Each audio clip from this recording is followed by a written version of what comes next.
The rural life has treated us very well. It's a great place to raise our family, and we want to give that opportunity to our kids and our grandkids to have a rural place and learn work ethic and community service and those kind of things also.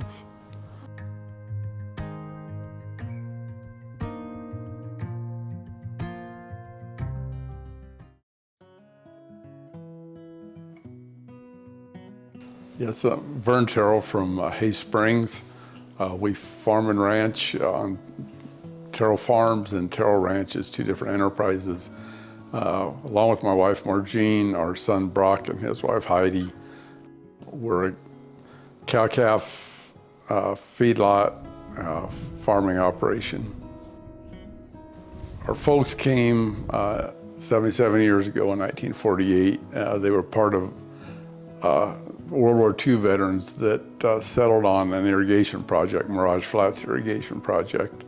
They started with approximately 100-acre irrigated farm, and that was our basis. And I'm second generation, our son's third, and we have 10 grandkids, and a good chance that we'll have a fourth generation involved.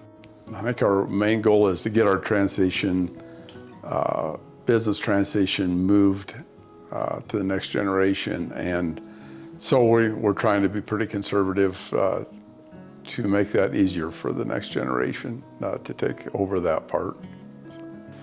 As far as our revenue streams, we try to put all our crop land that's grown for feed, our corn and our forages, through the feedlot to add value to our crop land, increase revenue streams. And then we also grow edible beans, and we grow seed for a seed company for wheat and triticale seed.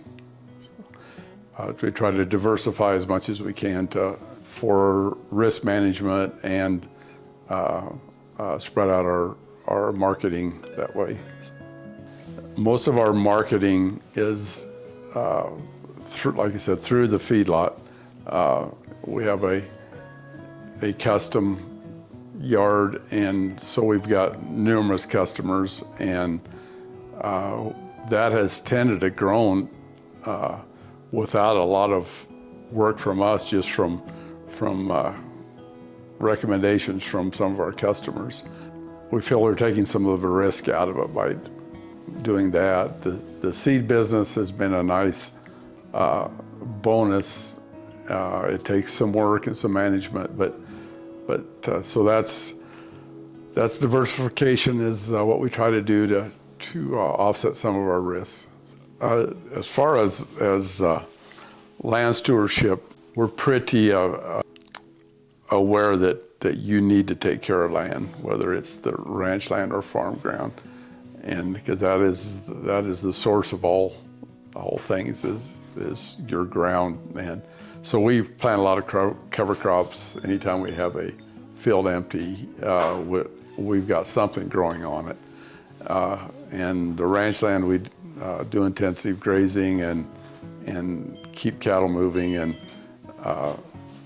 help our soil health there. And when tests, we can tell that we are helping it. Sometimes financially, it doesn't look like it's a great return, spacing on the farming end, but if it's helping soil health, it's worth the investment. One thing that we took advantage of is continuing education, and that's something young people need to do is get involved, be on boards, and it's a continual learning process. So many changes happening now, both in livestock and crop production, that you need to be on top of it. We were visiting with our banker, and he was a little bit aware of the Nebraska Farmers Network, and so I was intrigued enough to call and leave a message, and so they got back to me. I guess, I've always been about giving young people an opportunity, and I decided we were willing to invest money into this for that sole purpose, not necessarily for our own advantage, but maybe to help some young person get into agriculture. So both personally and our business have both decided to invest in this. Anytime you can be involved in any group, you come home learning, you've learned something from them, whether it's at a board meeting or a grazing tour or a workshop. The community is really one of the really strong points of a rural area, whether local or state. These industries are pretty small once you get involved. You run into the same people and a lot of the same circles, and we know people all across the state because of being involved, which has been a real benefit to us. As youth, the one thing that young people have is their youth and their labor, and there's opportunities out there if you're willing to work hard. And as a young person, you need to watch the successful people and see what they're doing. I think that's very important. And they also watch what you're doing. So as a young person, it's important to be visible and show people that you're willing to work hard and do those things. When I first started, an elderly gentleman told me, he says, if you're gonna go into this business, either you have to do it better than the next guy or do something that he doesn't want to do.